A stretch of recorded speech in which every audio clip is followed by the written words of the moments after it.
Imagine 5 grown men, living simple lives with set routines. And one thing in common, each of them had mild intellectual disabilities. One night, they went to a basketball game. They never came back. Their car was found abandoned deep in the mountains, far off from any road they were supposed to be on.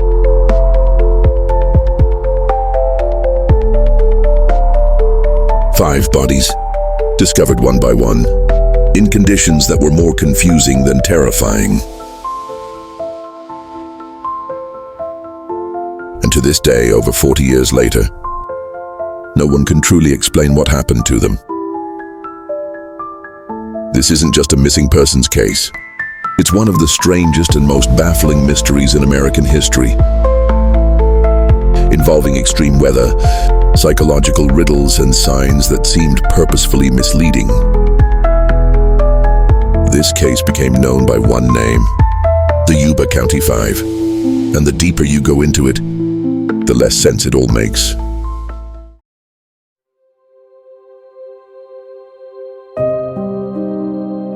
Why did the 5 men drive in the complete wrong direction? Who opened the door to the cabin where one of their bodies was found? And why did they abandon a perfectly working car, only to walk to their deaths? But before we dive into the night everything went wrong, let's get to know the 5 men at the heart of this case, and why they weren't just random victims, but perhaps the very key to the mystery.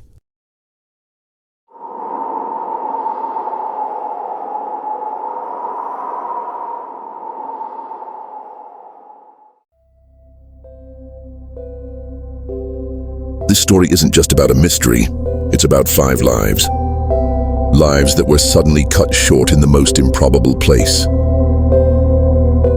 They became known to the public as the Yuba County Five. But that label is too clinical, too impersonal. Each of them was real. Each had a history, a routine, and someone who loved them. Jack Madruga was the group's driver. He was 30 years old. A U.S. Army veteran who served in Vietnam and later settled into a quiet life with his parents in Yuba City. His prized possession was his 1969 Mercury Montego. He took care of it obsessively. No one else was allowed to drive it, ever. He never drove without a reason. He never got lost, never made careless turns. So when his car would later be found abandoned, deep in the snow, something was instantly wrong. William Sterling, known as Bill, was Jack Hewitt's best friend. They were nearly inseparable. They'd spend long afternoons reading the Bible together, talking about small things, sometimes sitting in silence.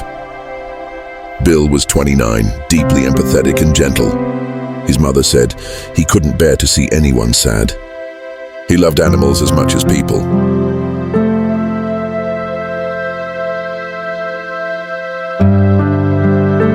Jack Hewitt was the youngest, just 24. He had a mild intellectual disability, but he understood far more than people gave him credit for. He knew love. He knew loyalty. Jack would never leave his friends. He was the kind who would wait for hours, even if you told him to go.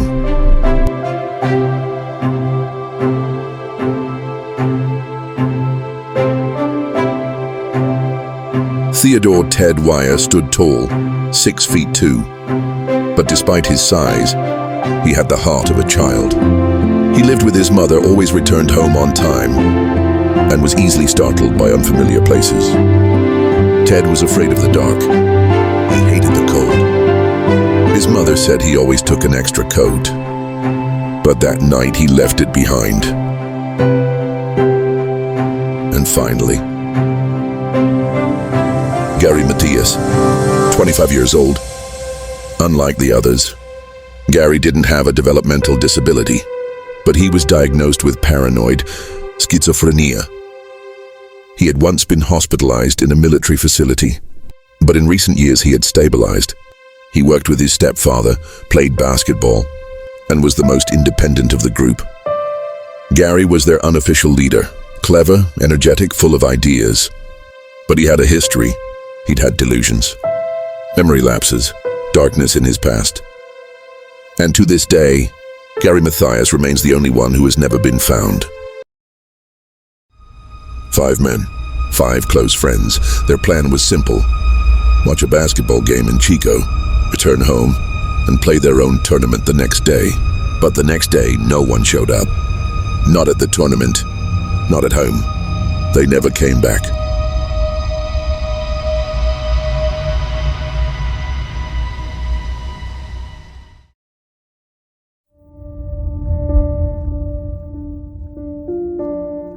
That night, February 24th, 1978, the basketball game ended. The crowd poured out of the Chico State Gymnasium, full of energy and noise.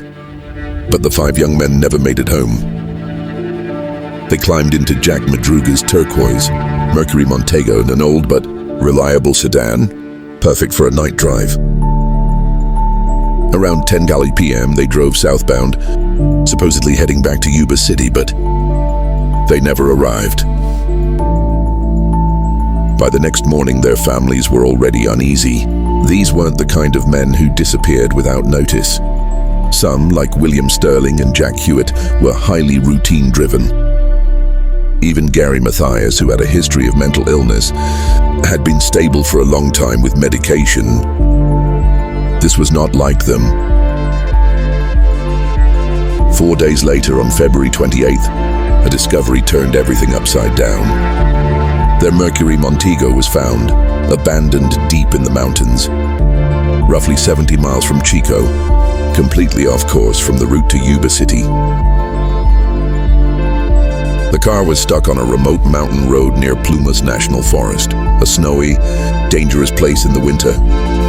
But the car wasn't damaged. It wasn't stuck.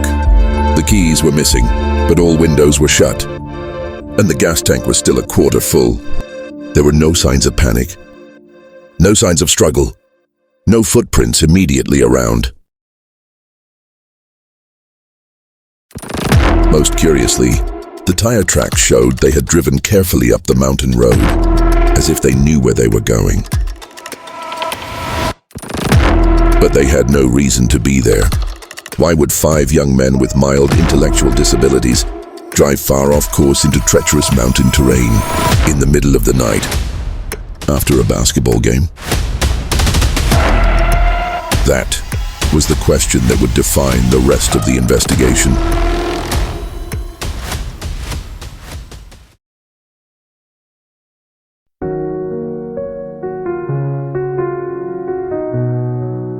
Several days passed since the 5 men vanished. The snow had grown heavier. The cold, unforgiving weather only added to the growing anxiety of their families and friends. No traces, no news. Their parents began to panic. They knew none of their boys were the type to disappear without telling anyone, especially not in dangerous winter conditions like this. Missing persons reports were filed, and so began a search that would soon spiral into a nightmare for everyone involved.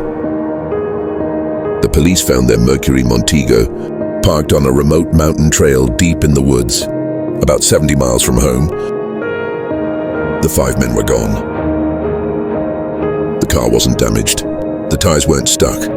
There was still enough gas to get back. Strange. There was no clear reason why they would have abandoned it. Even stranger, the location was far off any logical route to Chico, the town where they planned to attend the basketball game. Far off, too far to be accidental. Search teams combed the area, using snow vehicles and helicopters. Nothing.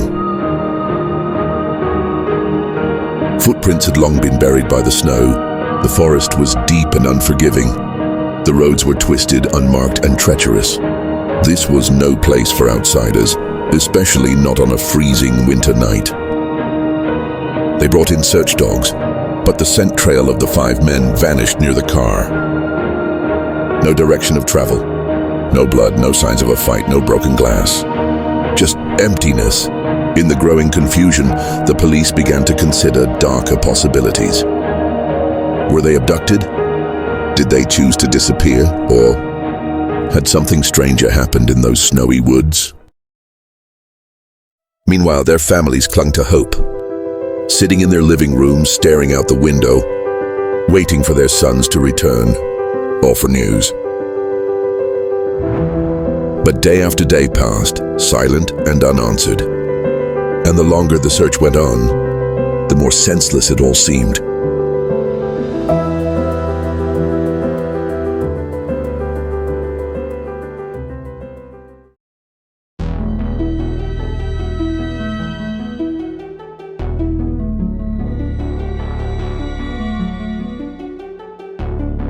Three months had passed since the five men vanished.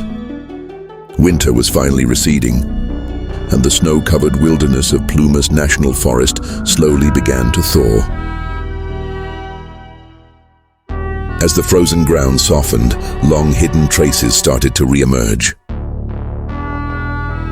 On June 4th, 1978, a group of motorcyclists reported something unusual near a remote Forest Service trailer, about 30 kilometers from where the boys' car had been found.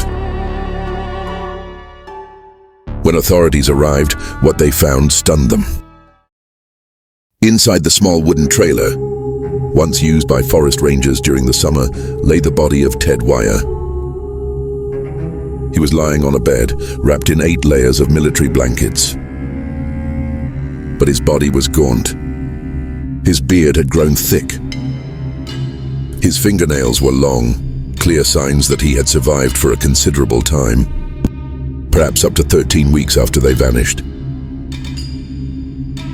Strangely, the trailer's propane heater had never been used, even though it was fully functional. Unopened cans of food sat untouched, and there was no sign of any fire. One of the windows had been broken, likely used to gain entry. Why hadn't Ted turned on the heater? Why didn't he eat the food? Why did he simply lie down and wait, calm? Still, almost like he was expecting something. Near his body, investigators found a few items: military boots, a flashlight with dead batteries, and an ID belonging to Gary Mathias, but no sign of Mathias himself. Each answer only raised more questions. And this was only the beginning.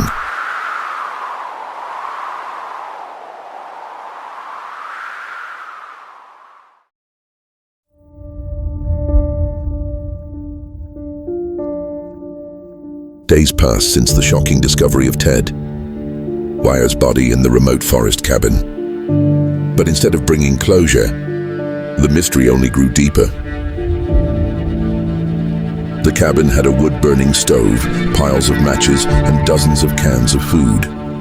Yet the stove had never been lit. Most of the cans remained unopened.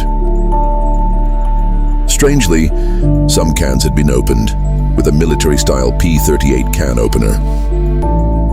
This suggested someone had the skill and strength to access the food, but for some reason didn't share it, or didn't survive long enough to.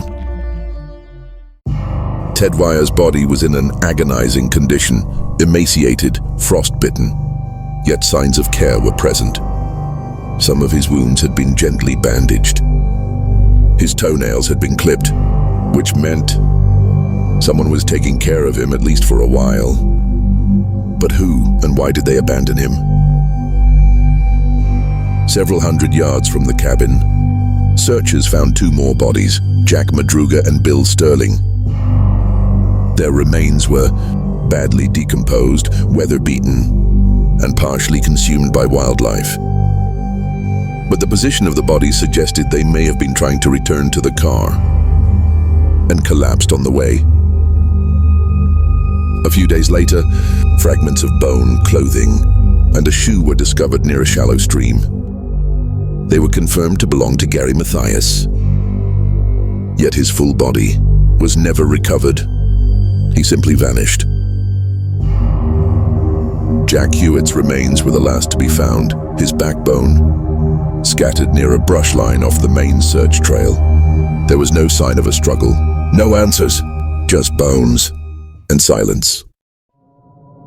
5 men, 5 lives ended in isolation and confusion. And still the same haunting question remains. What drove them deep into the woods that night? Why abandon a working vehicle? Why press forward into terrain they didn't understand? Were they running from something or toward something? Decades later, the family still ask, investigators still wonder. But the answers may have melted away with the last snow of spring.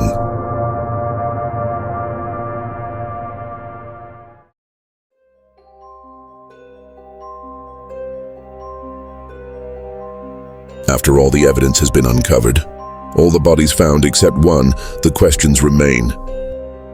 Why did 5 young men, all with minor intellectual disabilities or mental health conditions, drive into the snowy wilderness that night? Why did they abandon a functioning car, walk miles into the forest, and die in ways no one can fully explain? Some believe it was a tragic misunderstanding. Perhaps they were following someone, maybe trying to help or feared something. Others whisper darker theories about a group they encountered in the woods, a violent confrontation, or even government involvement. But there is no proof, only silence. The cabin, the missing shoes, the unopened food, the long distances walked. Each piece feels like a part of a larger puzzle that never quite fits. Ted Wire's slow death alone in the cold raises deep questions. Was he abandoned? Or was someone with him and later left? And then there's Gary Mathias, still missing. His clothes found near the river, his boots absent. His body never recovered. Was he the last to leave the cabin? Did he vanish into the trees? Or did something else happen? Over the decades, this case has become more than just a mystery. It's become legend. The American Dyatlov Pass. A chilling story passed down in whispers, internet forums, and late-night documentaries. But behind the mystery are real lives, real families still waiting, still wondering. Maybe we'll never know what truly happened in the woods near Yuba County, but the story endures, haunting, echoing, refusing to be forgotten.